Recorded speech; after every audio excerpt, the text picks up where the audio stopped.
네, 반갑습니다. 오늘 말씀 로마서 11장입니다. 로마서 11장 1절에서 12절입니다.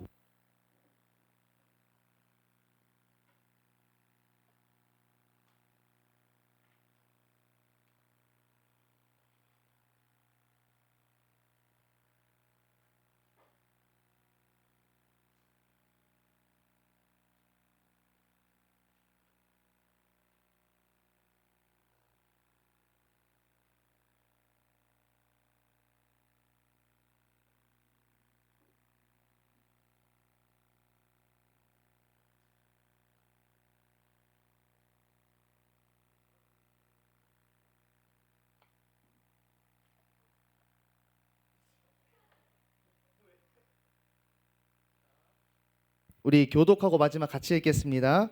그러므로 내가 말하노니 하나님이 자기 백성을 버리셨느냐? 그럴 수 없느니라. 나도 이스라엘이니요 아브라함의 씨에서 난 자요 베냐민 지파라.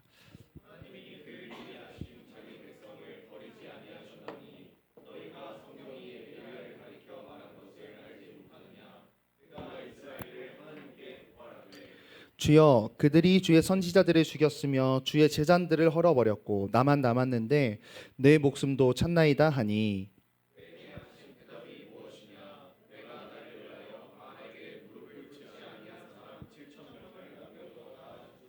그런즉 이와 같이 지금도 은혜를 택하심에 따라 남은 자가 있느니라.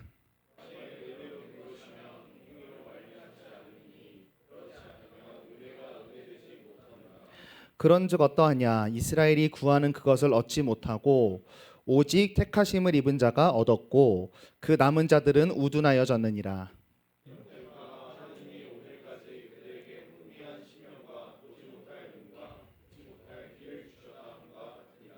또 다윗이 이르되 그들의 밥상이 올무와 덫과 거치는 것과 보응이 되게 하시옵고,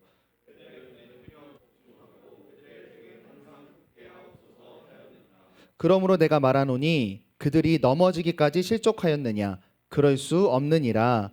그들이 넘어짐으로 구원이 이방인에게 이르러 이스라엘로 시기나게 함이니라. 그들의 넘어짐이 세상의 풍성함이 되며 그들의 실패가 이방인의 풍성함이 되거든 하물며 그들의 충만함이리요. 아멘. 자, 저번 주에는 부흥회가 있었습니다. 혹시 부흥회 한 번이라도 들어보신 분 계신가요? 네, 많은 청년들이 부흥회를 들었습니다. 김창옥을 능가하는 수려한 언변에 담긴 날카롭고 무거운 그런 메시지를 저희가 들을 수 있었습니다. 수련회를 시작으로 계속해서 믿음의 내용들에 대해서 우리에게 주어진 기회가 많은 것 같아요. 들을 기회도 많이 생기고 또 도전하고 또 도약을 하나님이 우리에게 촉구하시는 것 같은 그런 분위기가 우리 청년부와 교회 속에 흐르고 있습니다. 아니나 다를까 우리 청년부 내에서 곳곳에 움직임이 많이 일어나고 있습니다. 여러분 잘 아시는 비레드, 브레드라는 동아리에 인구수가 자꾸 불어나고 있습니다. 혼자 분리개척을 하려는 리더의 아주 영악함이 보이는데, 어쨌든 성경 읽기에 대한 갈망이 많이 늘어나고 있고, 저는 이번에 참석 죄송하지 못했지만 목요 기도도 생겼어요. 그래서 목요일 날 여러분 끝나고 여기 이 자리에 오시면 함께 기도할 수 있습니다. 그런 부흥도 일어나고 또 주중에 몇몇 청년분들께서 막 이것저것 성경이나 뭐 하나님에 대한 질문들도 하는 걸 제가 몇 통 받으면서 굉장히 우리 청년부가 고무적이고 기대가 됩니다. 우리 이번에 주제처럼 우리의 신앙과 또 삶을 바로 세워서 하나님을 마주할 수 있기를 바랍니다. 제가 영적인 침체기가 있었습니다. 언제냐면 바로 총신대학교 신학과에 들어가서 침체기가 왔어요. 보통 이제 신학과를 들어가면 그렇게 좋아하던 하나님 많이 배우고 막 성경 읽으면서 궁금했던 의문도 막 풀어내고 다 예수님 좋아해서 온 사람 아니에요? 헌신하려고. 그런 공동체 속에서 기쁨을 누리기 마련인데 저는 이제 한 학기가 지나고 아빠한테 가서 이런 얘기를 했어요. 하나님을 알아갈수록 하나님이 멀어지는 것 같다. 긍정적인 의미가 있고 부정적인 의미가 있어요. 긍정적인 건 뭐냐면 하나님을 구체적으로 하나하나 배워가다 보니까 내가 감히 다가갈 수 있는 사람이 아닌 거예요. 그분의 크심과 그분의 나를 위해 하신 일들, 그 엄청난 걸 이렇게 마주하게 되면서 하나님이 멀어지는 것처럼 느껴졌고, 부정적으로 근데 저에게 다가왔어요. 하나님의 그 거룩함과 그 정결함과 깨끗함과 또 우리와 정말 좁힐 수 없는 이 엄청난 간극에 있는 존재론적인 어떤 그런 우열을 내가 느껴가면서 그런 생각을 했습니다. 저는 그런 하나님께 오히려 더 하나님 감사합니다라고 하기보다는 저런 크고 완전한 하나님을 배워가면서 그에 비해서 나는 너무 작고 무기력하고 유한하고 무너지고 큰 하나님을 믿는데 나는 별일이 없는 내 상황을 보면서 또한 근데 나 빼고 제 동기들은 또 그렇게 하나님 배워가면서 행복해해요. 이런 걸 보면서 저 혼자 이런 생각이 들었던 거죠. 나는 과연 하나님이 택한 백성이 맞는가 하는 거죠. 나는 하나님을 알아갈수록 점점 하나님과 멀어지는 것 같고 하나님을 똑같이 알아간 친구들은 너무 웃음과 기쁨에 있는데 나는 자꾸 멀어져가고 작게 여겨지고 아무 일도 일어나지 않는 것 같은 나를 보면서 나는 진짜 하나님의 백성인가 하는 의문이 들기 시작했습니다. 여러분도 이런 경험 없으신가 하나요? 네? 뭐 말씀이 막 우리에게 막 요청하는 내용들이 있잖아요. 그런 내용들을 이렇게 하나하나 쌓아가다 보면 그 말씀이 은혜로 다가오기보다는 너무 무겁게 느껴지지 않냐라고 하는 거죠. 또 하나하나 배운 말씀의 내용들에 나를 이렇게 거울에서만 비춰보면 정말 못난 내 모습을 보면서 아니 하나님이 택한 백성 구원하는데 하나님이 나를 선택했다면 이럴 수 없을 것 같은데 하나님 믿고 변화되지 않고 하나님의 아무것도 닮아가지 못하고 배움 앞에서 나는 점점 그냥 죄인으로 정죄만 되는 것 같은 그런 신앙의 무기력함이 찾아올 때가 있습니다. 막 이런 내용이에요. 말씀을 지키는 자라야 내 백성이라. 나는 말씀을 안 지키는데 이런 내용들이죠. 하나님이 우리 한 명 구원하기 위해서 모든 것을 합력하여 선을 이루신대요. 근데 내 삶은 하나님이 합력하는 것 같지가 않습니다. 또 은혜의 감격이 있는 게 그리스도인이다. 하지만 내 예배는 여전히 몸이 건조하고 예배를 반복하면 반복할수록 지겨워지는 내 예배. 바울은 예수를 믿고 세상 모든 것이 배설물처럼 looks like 배설물처럼 보였대요. 근데 나는 여전히 나의 갈망은 세상에 꽂혀 있는 것을 보면서 신앙에 들어가면 들어갈수록 내 이야기와는 먼 것 같은 배제감, 영적인 거리감 이런 것들을 여러분들처럼 이제 신앙을 하기 시작하면 느껴져요. 교회 왔다 갔다 했을 때는 이런 거 안 느껴져요. 아유 내가 교회 나와줬지 하나님 땡큐 막 이러면서 내가 교회 나온 거에 대한 의가 쌓이는데 성경을 점점 알아가다 보면 그 내용들로 나를 채워가다 보면 이런 이야기가 찾아옵니다. 오늘 유대인들의 상태가 이것과 조금 비슷해요. 유대인들이 이제 구약에 하나님이 이스라엘을 통해 이 세상을 구원하는 그 언약, 구약, 옛 언약이 구약이에요. 그 언약을 붙들고 백성으로서 신앙생활 하던 사람이에요. 그런데 이제 신약 시대가 됐죠. 예수님이 오시고 구약 애들이 하나님의 그 약속하신 언약을 성취를 못해요. 인간이 죄인이라서. 그래서 신약에 예수님이 오셔서 이 구약을 완성해서 우리에게 덮어 씌워줘요. 언약을 지킨 걸로 의로 덮어 씌워주는데 이제 로마서 저희가 보고 있는데 바울이 이 로마서를 가지고 이 구약에 있었던 이스라엘 백성들의 신앙을 탈탈 털기 시작해요. 아주 싹 다 털어버립니다. 그 내용은 뭐냐면 이런 거예요. 이스라엘 유대인이 지금 갖고 있었던 신앙, 내가 하나님의 택함 받은 자녀라는 권리를 가지고 율법을 내가 행동하면 하나님의 백성으로서 하나님 나라를 누린다라고 하는 이 내용이 아니라 지금 로마서는 뭐로 털고 있냐면 그런 걸로 구원을 받는 게 아니라 너의 의로 구원을 받는 게 아니라 예수 그리스도를 믿는 믿음으로 구원을 받는다. 로마서에서 지금 10장까지 오늘 11장 보고 있는데 계속 탈곡기 마냥 털어대고 있습니다. 그리고 심지어 더 이들에게 마음 아픈 건 뭐냐면 이스라엘 사람들이 예수님이 왔는데 안 믿었죠. 십자가에 못 박았잖아요. 그러자 바울을 통해서 이스라엘에게 오셨던 예수님의 복음이 이방으로 퍼지기 시작해요. 이스라엘은 버려진 것 같고 이방 나라에는 교회가 겁나 세워지기 시작하고 있습니다. 여러분 유대인이라면 우리가 이스라엘 백성이라면 사도 바울이라는 사람이 이런 설교를 막 하고 있을 때에 우리 어떤 생각이 들었을까요? 저같이 질투가 많은 사람은 이런 생각을 했을 것 같아요. 아니 우리에게 허락한 하나님이었는데 하나님한테 쏟은 시간, 쏟은 정성, 쏟은 나의 어떤 돈, 에너지, 역사도 우리가 훨씬 많은데 어쩜 이럴 수가 있지? 아니나 다를까 이 예수라는 복음을 받은 유대인들에게는 반응 여러 가지가 있었죠. 먼저 아니 그렇지, 우리가 율법을 했으면 할 수 없었지, 예수님 믿음으로 구원의 길을 다시 열어주셨다니 감사하다, 따르는 사람도 있었지만 반항하는 사람이 있었죠. 아유, 말도 안 된다.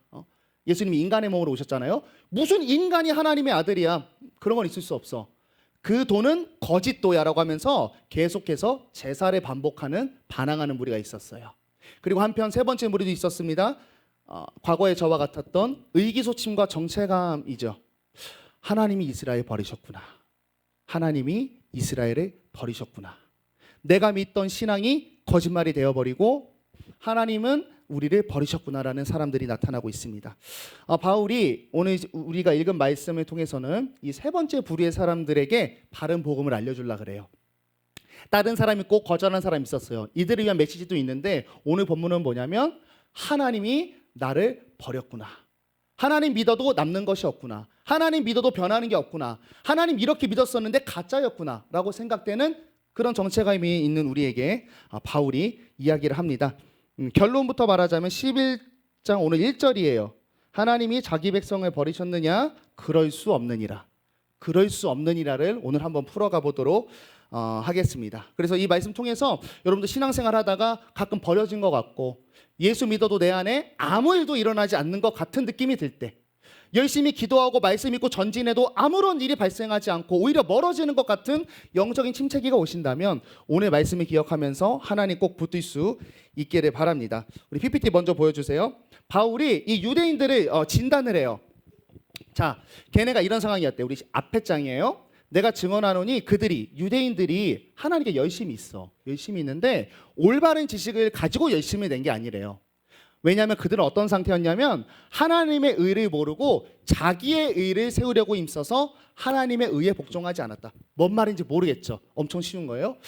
의라는 단어를 알아야 돼요. 의가 뭘까? 옛날에 설명했어요. 우리가 생각하는 의는 착한 거예요. 그리고 옳은 거, 또 좋은 거, 이것이 우리 세상에서 발음되어지는 의입니다. righteousness, 그죠? 그런데 성경에서 말하는 의는 뭐냐면 죽을 운명인 우리가 생명을 향하여 가도록 하게 하는 일이 의예요. 생명과 구원을 향해 갈 수 있도록 하는 힘, 행동을 의라고 해요. 그래서 옛날에 이런 일이 있었어요. 여러분 예수님 잉태 사건 아시나요? 네. 우리나라 개념에서 약혼 같은 걸 했는데 걔네 결혼 2번 하니까 하고 이제 동심하지 않았는데 마리아 배가 불러와요. 남편이었던 요셉 맞죠? 요한 아니죠? 자, 요셉이 아내가 배 부른 걸 보고 임신했다는 소식을 듣고 원래 같으면 유대인의 율법대로 하면 죽어야 돼요. 네, 돌에 맞아서 죽어야 돼요. 뭐 바람 폈다고 인식이 될 수밖에 없으니까. 근데 요한이 요셉이죠? 요셉이 자꾸 헷갈려. 요셉이 그 배부른 것을 보고 가만히 가만히 넘어가려고 조용히 있었대요. 성경에서 뭐라고 얘기하냐면 요셉이 의로운 사람이라서 그렇게 했대요. 원래 구약의 개념에서 의는 뭐냐면 율법을 지키는 거예요. 이 여자 돌 맞아 죽이는 게 의예요. 근데 예수님이 오시고 의가 바뀌었어요. 뭐냐면 생명을 살리는 방향으로 가게 하는 힘이에요. 자, 그러면 하나님의 의를 모르고 자기 의를 세우려고 힘썼대요. 생명을 향해 가는데 내가 행동하고 내가 율법을 행하는 것으로 생명에 이를 수 있다고 생각했다는 거예요. 그런데 그게 아니라 잘못됐다는 거야. 하나님의 의래요. 하나님의 의가 뭘까요? 하나님이 우리를 생명에 이르게 하기 위해서 한 일이 뭐죠? 하나님의 의는 예수 그리스도의 십자가예요. 너의 행동으로 가는 게 아니라 너의 행동으로 안 돼서 예수님이 이미 다 의를 이루신 그 은혜를 덧입어야 되거든요. 믿음으로. 그거를 따라가지 않았다. 이렇게 진단을 하고 있습니다. 그리고 한편 유대인은 자기 일하는 구약이라는 제사가 있어서 이거 따라가다 망했는데 이 복음이 이방으로 넘어갔어요. 근데 이방 사람들은 자기 의가 없어요? 없어요?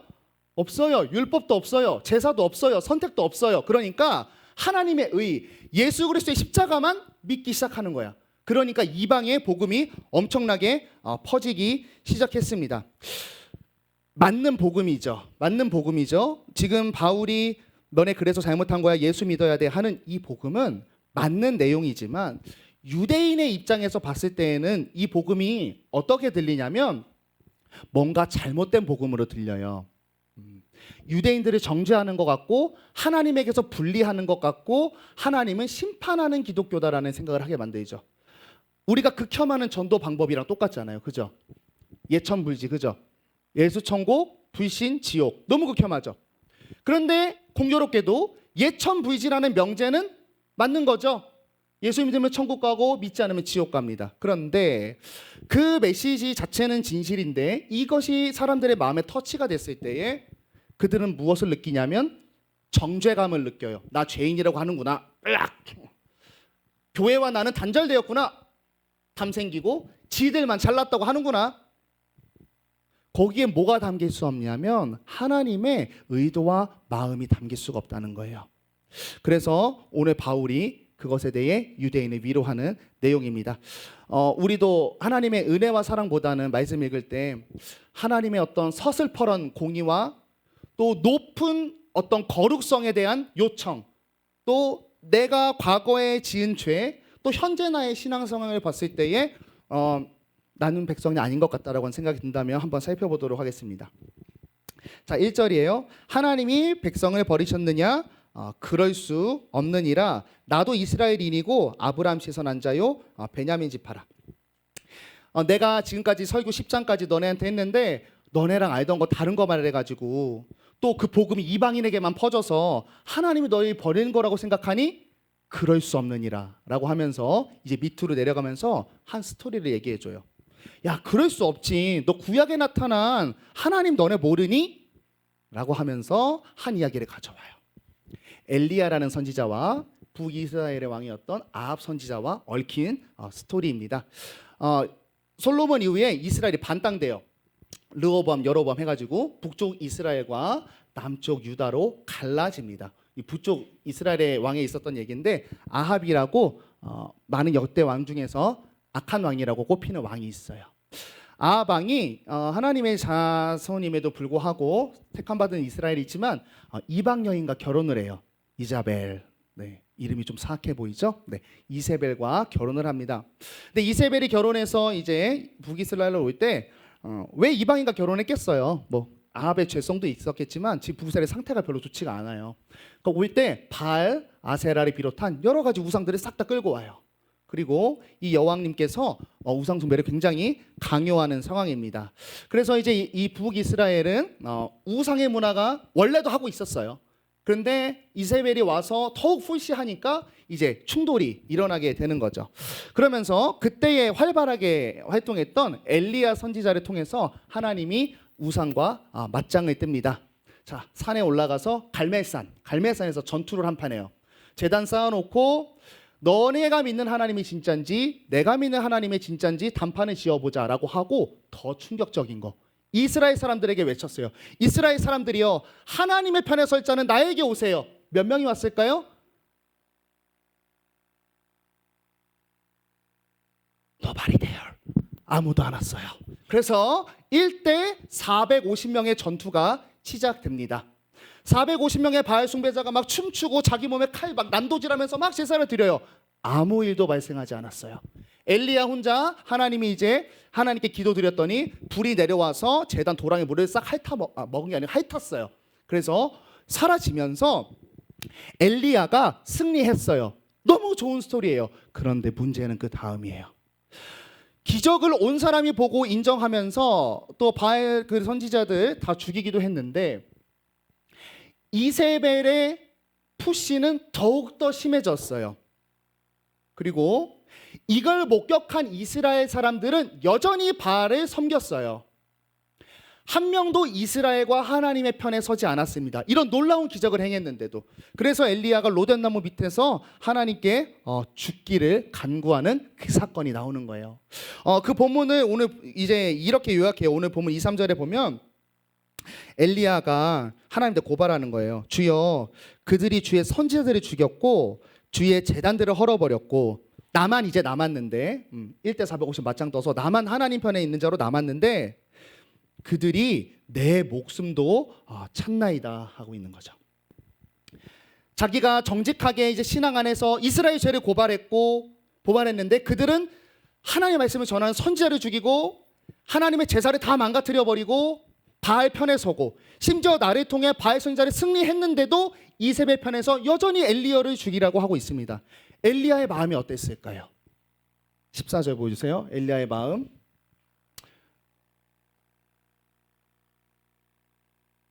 이거예요. 네. 그래서 엘리야가 지금 어떤 마음이냐면 허무함과 좌절이죠. 하나님을 향한 신앙과 열심과 도전까지 했는데 남은 것은 아무것도 없고, 그것보다 더 마음 아픈 것은 뭐냐면 이스라엘이 이 기적을 보고도 보인 행동을 보면서 하나님의 나라 이스라엘은 이제 완전히 버려졌구나 하면서 또 두려움에 사로잡혀 있었습니다. 근데 그때 하나님이 그렇게 로뎀나무 밑에서 완전히 번아웃 돼가지고 우울증에 사로잡힌 엘리야에게 하나님이 나타나셔서 오늘 말씀을 이야기하는 거죠. 하나님이 이렇게 얘기했어요. 엘리야야, 너 왜 그러고 앉아있니? 너는 모르지만 내가 7,000명을 남겨놨다, 이스라엘 중에서. 그들은 너처럼 바알 앞에 무릎을 꿇지 않은 백성들이야. 내가 이스라엘을 버린 게 아니라 이스라엘을 향해 아직 남겨놓은 자가 있다, 하나님께서 이야기하고 계십니다, 엘리야에게.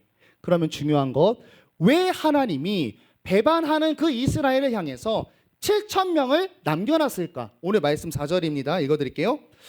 그에게 하신 대답이 무엇이냐? 내가 나를 위하여 바알에게 무릎 꿇지 아니한 사람 7,000명을 남겨두었다 하니. 왜 남겨뒀냐고요? 내가 나를 위해서 남겨놨어요. 이스라엘을 향한, 이스라엘 나라 전체를 향한 하나님의 뜻을 이루기 위해서 이스라엘 나라를 배반하고 기적 보여줘도 내 선지자 죽이려고 하는 그 나라에 7,000명을 남겨뒀대요. 하나님이 이스라엘과 민족과 한 약속 때문에. 어떤 약속이냐면 여러분 잘 아시죠? 아브라함 부를 때 세 가지. 땅 주겠다, 자손 주겠다, 복이 되게 하겠다. 복이 되게 하겠다. 근데 여기서 말하는 복은 뭐냐면 물질의 복이 아니라 이 지구에 이스라엘이 복이 되게 한대요.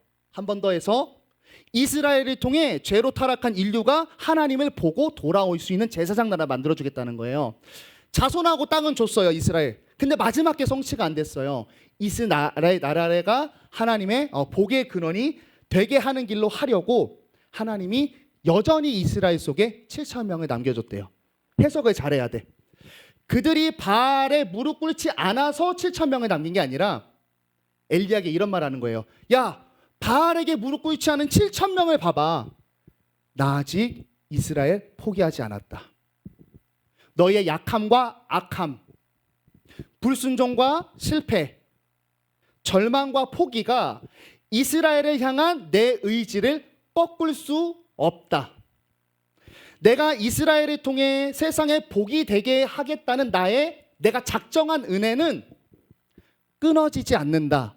하나님이 오늘 엘리야의 이야기를 가지고 바울에게 전달하고 바울이 오늘 의기소침한 유대인들에게 지금 전달하고 있습니다. 여러분, 엘리야 사건뿐 아니에요. 그 뒤에 이 북쪽 나눴다 그랬잖아요. 북쪽 땅이 멸망해요. 그런데 하나님은 그때에도 남쪽 유다를 남겨두셨어요. 남유다도 나중에 바벨론을 통해 멸망해요. 그런데 하나님은 거기에서도 남은 자를 남겨놓아서 포로 귀환해서 다시 이스라엘을 만들어 가십니다. 결론, 하나님이 너희 버리셨다고? 그럴 수 없느니라. 엘리야 때 사건을 봐봐.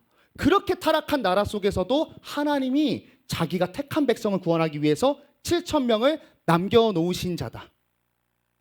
너희의 옳고 그름 잘못된 못함 때문이 아니라 너희를 향한 하나님의 작정과 선택이 있으니 반드시 구원받을 거다라고 이야기하고 있습니다. 자, 그러면 우리는 이제 여기에서 좀 불편한 진실을 마주하게 됩니다. 이스라엘이 개판나도 하나님이 선택했으면 구원을 받는다라고 하는 이런 내용이에요. 하나님이 은혜로 택한 자를 버리지 않는다라는 내용은 하나님의 선택에 의해서 구원이 미리 정해진다는 내용이에요. 그죠? 그러면 이런 질문이 생겨요. 나는 은혜로 택함 받은 사람이 아닐 수도 있지 않은가? 내가 굳이 교회 다닐 필요가 없지 않은가? 라는 나에 대한 질문이 들 수 있고, 또 타인에 대한 하나님의 공정성에 대한 질문이 들어요. 택함 받지 못한 사람은 어떡하지? 하나님이 이래도 되나? 불만과 불신이 쌓이게 됩니다. 이것을 이제 너무나 어렵게 받아들이는 건데 예정론이라고 하는 거예요. 그래서 선택한 백성만 구원한다는 이 불이하게 느껴지는 이 하나님에 대한 이야기를 우리가 어떻게 가져갈까 살짝 풀어보고 오늘 말씀을 마치도록 하겠습니다. 자, 그런데 예정론은 좀 깊어서 여기서 다 할 수는 없어요. 제가 오늘 할 작업은 뭐냐면 우리가 택한 자를 구원한다는 그 예정론을 우리가 성경으로 배워가면서 잘못 가면 안 되는 길 몇 가지를 좀 잘라보려고 해요. 자, PPT 보여주세요. 먼저는 이런 논의가 돼야 됩니다. 하나님이 택해서 구원한다고 하는데 우리가 택한 자와 택하지 않은 자를 알 수 있는가? 라는 생각을 하나 가져가세요. 여러분, 우리는 살면서 많은 예수 믿는 사람을 봐요. 어떤 사람은 모태 신앙부터 쫙 탄탄대로 커가지고 죽을 때 하나님 찬양하며 죽는 사람이 있어요. 또 어떤 사람은 여러분들의 절반 정도가 될 수가 있겠죠. 인생은 하나님 없이 살다가 특별히 어떤 계기를 통해서 회개하고 믿고 고백해서 구원을 받는 사람이 있습니다. 또 어른들 중에는 이런 분도 봤어요. 아예 예수님 싹 거절하고 살다가 이제 호스피스 병실에 누워서 고집스럽게 사시다가 죽을 때 다 돼가지고 복음 전하면 우시면서 예수를 주로 고백하고 아멘 내가 믿습니다 하는 분들, 그래서 인생의 말년에 구원받는 사람도 있습니다. 한편 모태신앙으로 예수님 너무 잘 믿다가 중간에 어떤 한 계기로 예수님을 잃어버리는 경우가 있습니다. 제가 그냥 짧게 말한 경우의 수만 해도 4개인데 여러분이 보이는 어떤 사람의 신앙생활을 보면서 4개 중에 뭔지 예측할 수 있으세요? 못하죠. 우리가 보여지는 영역을 가지고도 우리는 판단할 수가 없어요. 그런데 사실 하나님이 택했는지 안 택했는지는 결국 어떻게 나타나냐면 죽어봐야 합니다. 그죠? 죽어봐야 알아요. 내 평생 교육 열심히 다녔는데 너 잘못된 믿음 갖고 있었어? 지옥 가렴? 몰라요. 그러니까 보이는 영역으로 판단해도 우리가 다 판단할 수 없는데 진짜는 어디서 나타나요? 불가시의 영역, 불가지의 영역. 죽어봐야 알 수 있다라고 하는 거예요. 자, 그러면 택함 받고 택함 받지 못했다, 이것을 우리는 판단할 수가 없다. 하나님만 아시고 우리가 죽어봐야 알게 됩니다. 그래서 하나님이 우리를 택하셔서 구원하셨다 그러면서 아이고 하나님 쟤는 어떡해요? 이런 부분에 받아들일 게 먼저는 이렇게 받아들여야 돼요. 이것은 나중에 결과론적으로 드러나는 일이다. 그렇기 때문에 하나님 저런 쓰레기 같은 애 왜 구원하세요? 하나님 나 이렇게 하나님 잘 믿는데 나는 왜 이렇게 구원받은 느낌이 없습니까? 왜 저를 버리시죠? 이런 거를 섣불리 판단해서 나 안 구원한 것 같아, 포기, 하나님 포기, 일요일은 나의 이제 워라벨, 이렇게 갈 수 없다라고 하는 거예요. 혹은 쟤 믿는 것 봐, 쟤 인성 성품과 쟤 교회 데리고 오면 어떻게, 하나님 왜 쟤를 아직까지 살려두고 계세요? 판단할 수 없어요. 왜냐하면 사람은 선택과 선택하지 못한 것을 알 수가 없기 때문입니다. 그래서 예정론을 통해 우리가 섣불리 판단하면 안 된다 하는 거예요. 자, 그럼 두 번째, 아니 하나님 그러면 나를 택했는지 안 택했는지 알 수도 없고, 그런데 왜 이 내용을 우리에게 알려주냐? 왜 너를 내가 창세부터 택했다고 굳이 이렇게 내용을 하고 있냐? 특별한 목적이 있기 때문이에요. 어떤 목적이냐면, 여러분 이 예정론이라는 교리, 우리가 구원받은 것은 하나님이 나를 내가 태어나기도 전부터 선택해서 계획하셔서 구원했다라고 하는 이 교리는요, 누구에게 주어지는 메시지냐면 예수를 믿는 사람들에게만 주어지는 메시지예요. 예수를 믿는 사람만 받을 수 있는 메시지예요. 한번 이야기를 해볼게요. 먼저 말씀 보여주세요. 예정에 대한 여러 가지 내용이 있습니다. 하나님이 미리 하신 사람들을 또한 미리 정하사 아들의 영상을 본받게 했다. 또 창세전에 예수님 안에서 우리를 택해서 기쁘신 뜻에서 우리를 예정하사 예수 그리스도를 믿음으로 말미암아 아들들이 되게 했다. 또 다음 한 페이지만 더 볼게요. 자, 하나님 아버지의 미리 하심에 따라 성령의 거룩하게 하심을 입어 예수 그리스도의 순종과 그의 피 뿌림을 얻기 위하여 택하심을 받은 자들. 또 두 자녀가 아직 태어나지 아니하고 선악을 행하지 아니한 때에 이미 하나님의 부르심에 받아 택하심을 입은 자가 있었으니, 그 야고가에서 이야기예요. 자, 이 예정에 대한 구절이 너무 많은데 4개만 갖고 왔어요. 여기에서 공통점이 있습니다. 이 성경의 문맥이 보여주는 건 뭐냐면 하나님을 믿고 구원받은 자들을 향해서 쓰여져 있어요. 이 예정의 내용은 언제나 교회들에게 썼고 믿는 자에게 썼고 유대인들에게 쓰여졌습니다. 그래서 이 예정론을 교리화한, 다음 넘겨주세요. 예정론을 교리화한 우리 수련회 때 봤던 칼빈이라는 사람이 성경을 막 교리처럼 써놓은 책이 있어요. 칼빈이 이 예정론을 어디에 위치시켰냐면 맨 앞에다가 놓고 선택받은 자와 구원받은 자가 있어. 그 다음에 예수님 설명하고 인간 설명하고 하나님 설명하고 이렇게 안 하고 하나님을 어떻게 하는가, 성경은 무엇인가, 하나님은 무엇인가, 예수님은 무엇인가, 구원은 어떻게 받는가, 개인이 구원받는 내용을 다 쓴 다음에 제일 마지막에 예정론을 집어넣어요. 왜냐하면 구원을 받은 자야만이 이 메시지가 이해가 되기 때문이에요. 그리고 그 뒤에 구원받은 자 이제 교회의 내용을 써놓고 있습니다. 여러분, 예정론을 우리에게 알려주는 이유는 두 가지 목적이 있어요. 첫 번째는 하나님을 찬양하기 위해서예요.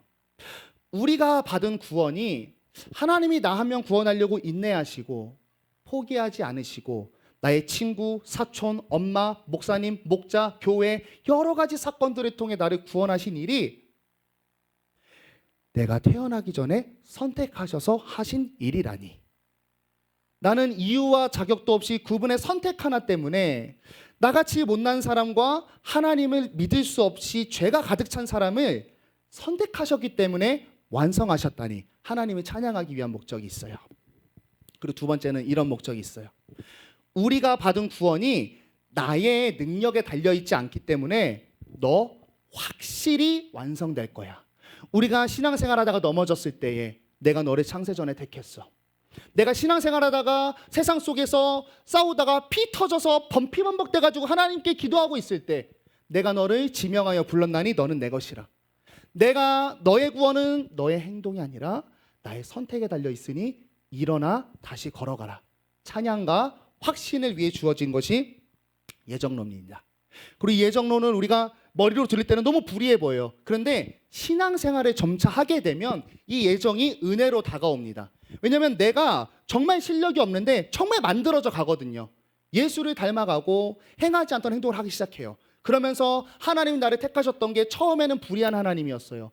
신앙생활을 하다 보면 그것이 나에게 은혜였구나 다가오게 됩니다. 그러므로 여러분, 이 믿지 않는 자는 이것을 예정론을 나에게 찾아온 은혜라고 받아들이지 못하고 뭐로 받아들이냐면 하나님을 믿지 말아야 할 이유로 받아들이게 돼 있어요. 이런 거죠. 어떻게 하나님이 선택해서 구원하고 나머지는 버려두냐. 이런 불의하고 이런 불공평한 신은 난 그런 복음은 믿지 않겠다. 어떻게 심판을 무기로 자기 맛대로 행동하냐. 난 그런 신을 믿지 않겠다. 이렇게 하나님을 믿지 않을 이유로 가져가요. 그런데 내용을 정정을 해야 돼요. 자, 하나님은 심판을 무기로 우리에게 협박을 휘두르는 게 아니에요. 여러분, 심판은 사실이에요. 심판은 디폴트예요. 심판은 우리가 처한 현재입니다. 죄의 책임인 결과로 심판은 이미 우리에게 주어진, 심판이 전제된 위에 우리가 태어나서 살고 있는 거예요. 그 증거가 뭐냐면 이런 거죠. 여러분, 인간이 너무 신기한 게 영원이라는 개념을 갖고 있어요. 그죠? 영원히 살 수 있다. 영원이라는 뭔가가 있다. 영원에 대한 갈망이 있죠. 그리고 또 사후세계에 대한 생각도 있어요. 옛날부터 벽화에다 그림 그리고 샤머니즘, 무당 막 있었고 고인돌 막 돌 쌓아 올려 들어갑니다. 인간에겐 영원이란 관념이 있어요. 그런데 우린 영원히 살 수 없어요? 없어요? 없어요. 내 안에는 하나님의 형상이기 때문에 나는 인정하고 있지만 죄의 결과로 죽음이 결론된 게 사실이라는 거예요. 또 나 죄인 아닌데요? 여러분 인생을 살펴보세요. 가만히 놔두면 죄 지어요. 오염됐음을 우리 몸이 보여주고 있습니다. 심판은 하나님이 휘두르는 불의한 게 아니라 심판이 전제예요. 거기에 하나님이 복음을 집어넣은 거예요.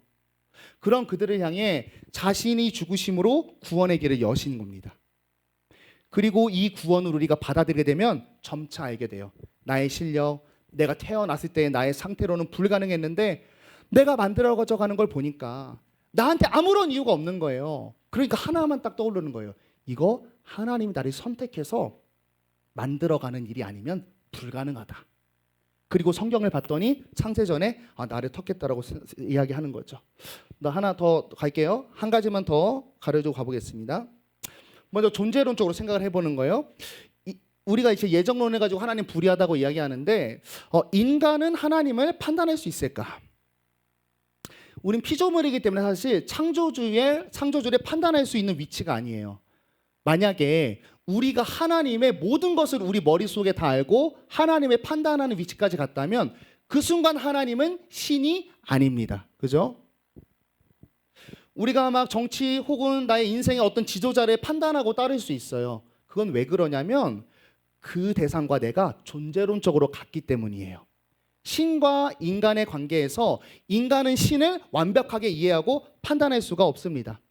한번 생각해 보세요. 창조주 하나님의 자유가 피조물인 우리의 옳고 그름의 논의에 의해서 창조주 하나님이 제한돼야 할까요?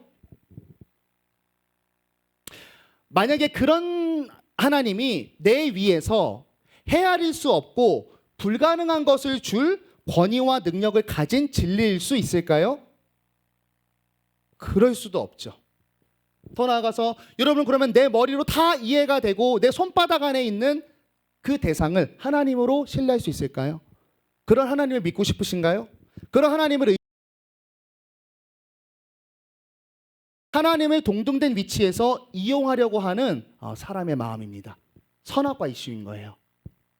하나님과 동등된 위치에서 판단하죠. 그래서 내 머릿속에 피조물인 내 논리 속에 판단해서 말이 안 된다라고 하면서 하나님을 거절하지만 사실 본심은 뭐냐면 그냥 나 위에 뭘 두기 싫은 거예요.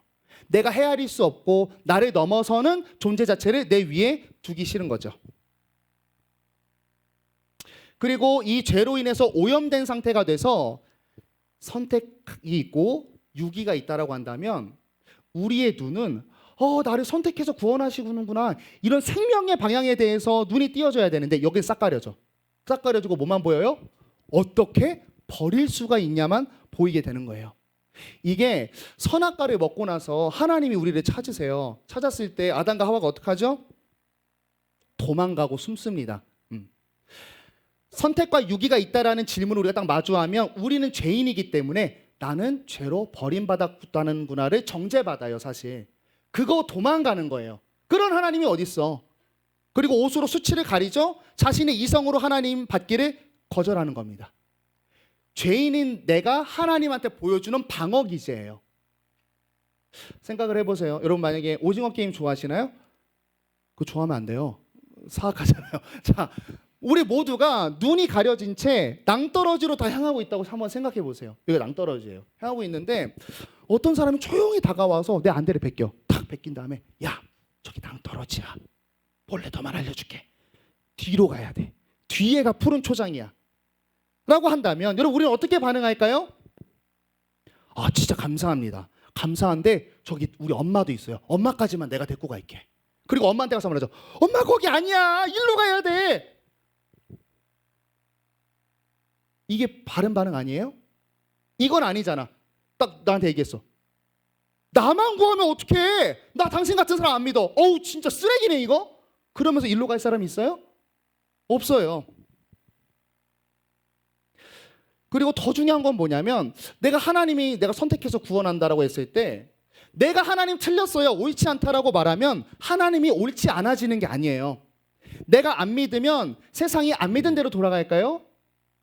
세상은 진리대로 흘러요. 단지 내가 안 믿고 거기 은혜에 참여하지 못할 뿐입니다. 여러분 그리고 이런 생각도 해보세요. 누군가에게 은혜를 베푼다고 했을 때 너무 굶고 있는 사람에게 내가 은혜로 먹을 걸 주려고 했어요. 먹을 걸 주는데 피자를 줄지 순댓국밥을 줄지 천하장사를 줄지는 내 맘이죠. 은혜의 속성이 그런 거예요. 은혜는 베푸는 자에게 선택과 자유가 있어요. 이해할 수 있잖아요. 왜냐하면 은혜를 받는 나의 입장에서는 조건이 아무것도 없기 때문이에요. 하나님은 우리가 원하는 모양으로 주실 이유가 없습니다.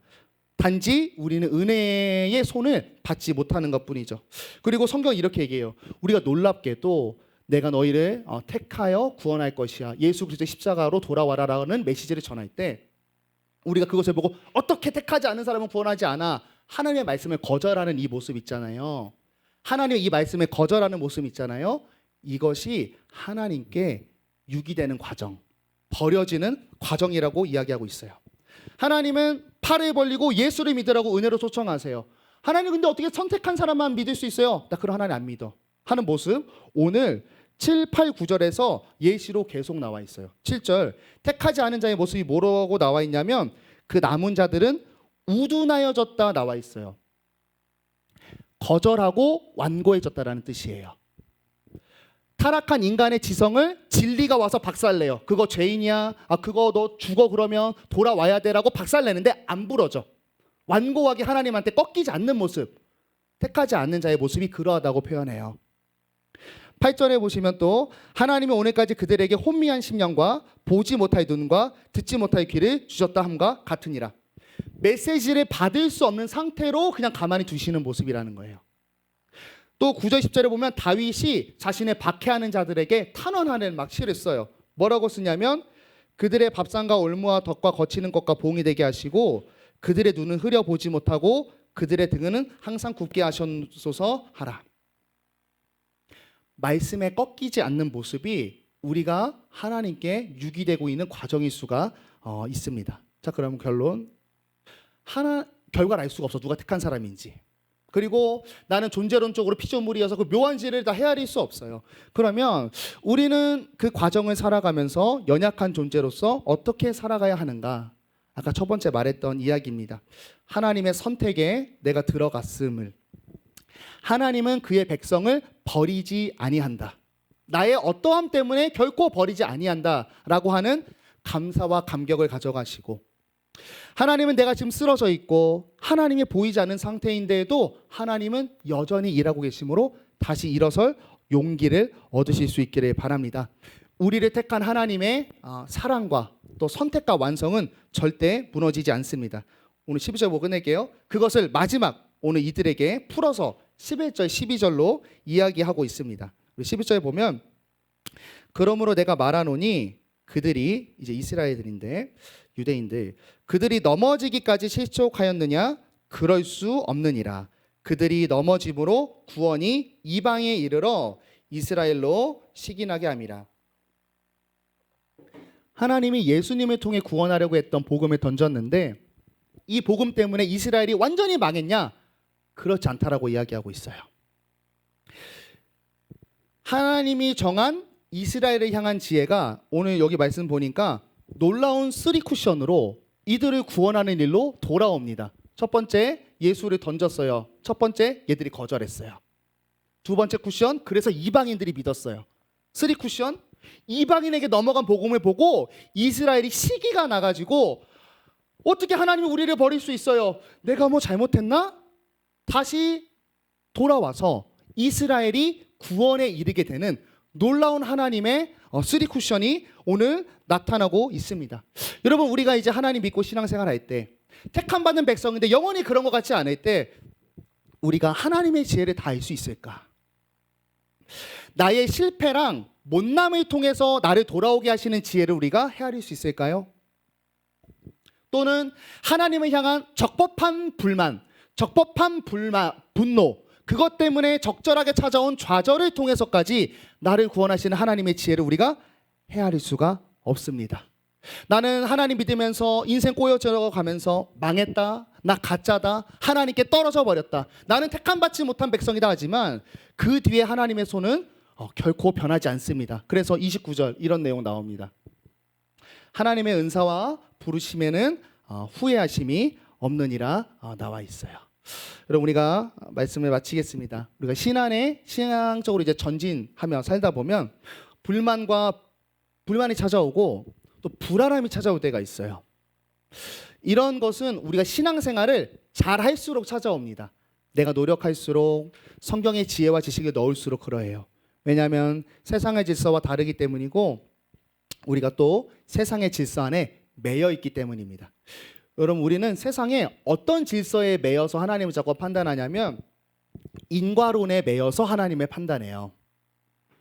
심은 대로 뿌린 대로 거두는, 심은 대로 거두는 인과론. 하나님이 만드신 창조 질서입니다. 근데 여기에만 우리가 매여서 이것을 만든 하나님을 대하려는 경향이 있어요. 그래서 우리는 신앙생활하면 당연히 이렇게 돼야 된다고 착각해요. 내 신앙의 시간과 노력과 나의 도전과 지식이 쌓이면 그거랑 비례해서 그만큼 내가 숙달되고 그만큼 내가 뭔가를 가진 자로 그만큼 내가 점점 그러니까 이 상승 곡선이 돼야 된다는 거예요. 그렇게 우리는 자꾸 생각합니다. 그런데 하나님이 우리를 향해 구원하시는 역사는 그렇게 이거 함수 배웠죠 옛날에. y는 ax 뭐 이런 거. 정비례로 가지 않는다는 거예요. 하나님이 우리를 인도하시는 일이. 그게 오늘 메시지예요. 이스라엘이 버려진 것 같았거든요. 그런데 복음을 절로 옮겨서 시기나 가지고 하나님을 따라가게 한 이 지혜를 너희가 감히 알 수 있겠느냐 이야기하고 있습니다. 화면 보여주세요. 우리는 여러분 포켓볼을 치지만 하나님은 쿠션을 쳐요. 여러분 3쿠션 아세요? 이게 4구인데 이 둘 중에 하나 골라 잡아가지고 쳐서 저거 파란 거 2개 맞히면 1점 따는 거예요. 우리가 이걸 생각할 때 여러분 노란 공이야. 어떻게 가는 게 가장 베스트예요? 이렇게 가지, 그지? 여기 살짝 옆으로 맞춰서 여기로 가는 게 우리 생각이에요. 우리가 하나님과 신앙생활하면서 하나님이 나라는 공을 신앙으로 딱 때려 넣었을 때 내가 생각하는 예상하는 그림은 저거죠. 근데 하나님은 쿠션을 돌려요. 내 생각이 아니라 반대로 넣어. 그래가지고 이렇게 빗 맞춰. 빗 맞히기만 하는 게 아니에요. 때로는 안 맞춰. 공을 여기다 돌려. 이렇게 해가지고 이렇게 해서 가락구를 돌려요. 신앙생활 때도 마찬가지야. 우리가 성경 읽고 말씀 읽고 예배하면 우리의 생각은 뭐예요? 이거예요. 인생이 잘 풀려야지, 응답이 들려야지, 내가 더 하나님이 믿어줘야지. 우리는 쿠션을 생각하지 못해요. 근데 하나님 때로는 빗 맞히세요. 내가 신앙생활 했는데 모습이 나빠져요. 빗 맞추세요. 모습이 나빠지는데 그래서 난 버린 줄 알았는데 공은 돌아가고 있는 거예요. 또 하나님은 여러분 안 맞춰요. 가락을 돌려. 빈 쿠션을 넣는다고. 내가 신앙생활 하는데 아무 일이 일어나지 않아요. 도대체 하나님 살아있나? 도대체 뭐하고 계신 거지? 근데 하나님 있잖아요. 저 쿠션에다 다 일하고 계세요. 여러분의 주변, 여러분이 나중에 무너질 상황, 또 무너졌을 때 일어날 수 있도록 도움의 사람들을 옆에 미리 갖다 놓는다든지 하나님은 우리를 택하시고 우리는 느끼지 못하지만 우리의 지혜를 넘는 방식으로 항상 일하고 계십니다. 우리가 신앙생활 한 것도 마찬가지잖아요. 하나님이 내 앞에서 일하셨을 때는요 이미 맞추려고 작정을 하신 거예요. 근데 그 하나님의 작정을 내가 모르고 자꾸 불만을 일으키지만 결국 나중에 저 공이 돌아와서 내 인생에 맞으면서 하나님을 다시 깨닫게 됐을 때 아하 하나님이 일하고 계셨구나. 이게 예정론이에요. 아하 하나님이 일하고 계셨구나. 돌아봤더니 내 실력은 전혀없구나. 돌아봤더니 내가 한 건 불만, 쓰러진 거, 좌절한 거, 질질 짜고 교회 떠나고 교회 와서 기도하다 욕한 거 밖에 없는데 내가 구원되다니 하나님의 선택 아니면 안 된다. 우리에게 주어진 우리만이 가진 복음입니다. 여러분 저는 지금 이 예정론을 이야기하면서 여러분에게 맹목적이고 우매한 신앙을 가지라고 하는 게 아니에요. 하나님 믿어라. 하나님이 택했으면 너 돼. 인생 망한 것 같아도 어쨌든 돼. 교회 나와. 이런 얘기를 하는 게 아니라 오히려 지성인이 되라는 거예요. 어떤 지성인이냐면 하나님을 아는 만큼 나도 좀 아세요. 신을 다 헤아릴 수 없는 나의 약함을 알라는 거예요. 나의 약함을 알고 하나님의 크심을 알면 신앙은 흔들리지 않아요.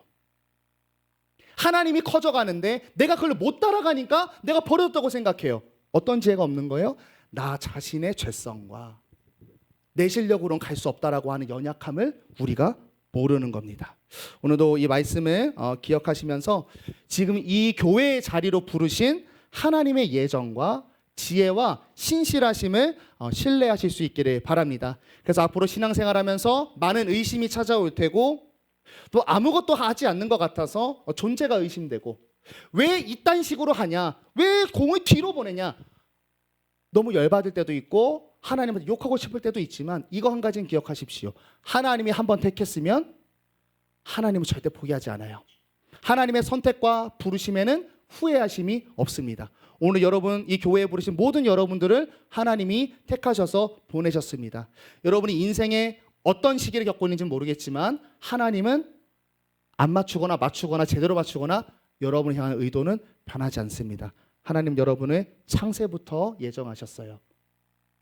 여러분의 실력에 달려있지 않다고. 내가 신앙생활 하다가 떨어져도 괜찮다고. 뭐만 하면 돼요? 하나님이 선택했으니 구원할 거라는 믿음 갖고 쓰러져도 손 뻗으면 돼. 하나님 버렸어요? 나 지금 교회 오늘 마지막으로 나와보려고 그랬어요? 괜찮아요. 그거를 반복해. 이것만 믿으세요. 하나님이 끝까지 나를 완성할 거야. 그러니까 안 나왔다 나오세요. 쓰러져도 나오세요. 나오세요. 하나님 안 변하세요. 네, 그 하나님 기억하면서 우리가 이제 3월달 시작하면서 살아가는 인생 가운데 많은 의심과 보이지 않는 하나님 경험하실 때 하나님은 우리를 예정하시고 반드시 완성하신다. 이 메시지 기억하시면서 우리 이번 한 해를 잘 걸어가실 수 있기를 예수님의 이름으로 축복합니다. 우리 함께 찬양하겠습니다.